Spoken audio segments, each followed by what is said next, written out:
Merhabalar Burhan Bey, hoş geldiniz. Hoş bulduk, sağ olun. Hilal Hanım, hoş geldiniz. Teşekkür ederim. Nasılsınız, iyi Çok misiniz? teşekkür ederim. Güzel, Siz de iyisiniz. Çok şükür, bizler de iyi. Sağlığınızda olumlu değişiklikler oldu mu? Nasıl geçti bu görüşmediğimiz süre boyunca zamanınız? Vallahi çok güzel geçiyor. Ben sigarayı keşke daha önce bırakmak varmış. Çok dedim bu lafı. Hanımı bırakırım, sigarayı bırakmam. Çünkü o ağız yarasını acı çektim ben. Evet. Sigarayı hapıyla bıraktım ben. O kadar da iyi bir şeymiş. Evet. Rahatladım gitti, aramıyor. Evet, iki kurtul. Düşmanı kovdum yanımdan. Düşmanı. Askere gidinceye kadar sigarayı ağzıma sürmedim.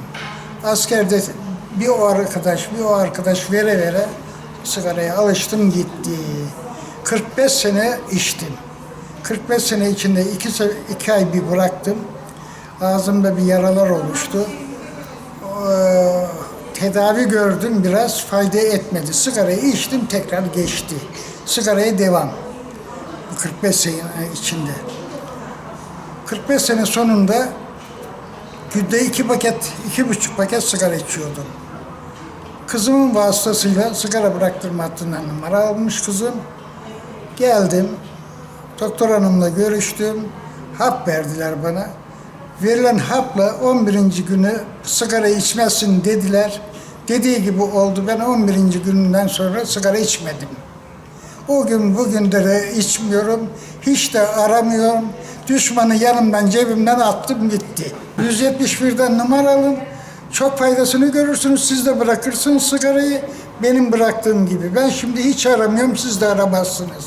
Düşmanı kovarsınız yanınızdan en azından. Kayıtlıyız. Ben Perihan Sevimli, 61 yaşındayım. Sigarayı 7 yıl önce bıraktım. Sağlık Bakanlığı'nın 171'i arayaraktan. Bir kutu hapla bıraktım. Herkese de tavsiye ederim. 7 yıldır içmiyorum.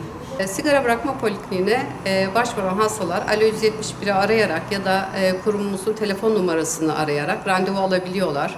Gelen danışanların önce bir değerlendirmesini yapıyoruz. Genel değerlendirmesini yapıyorum. Ve bağımlılık düzeylerini tespit ediyorum.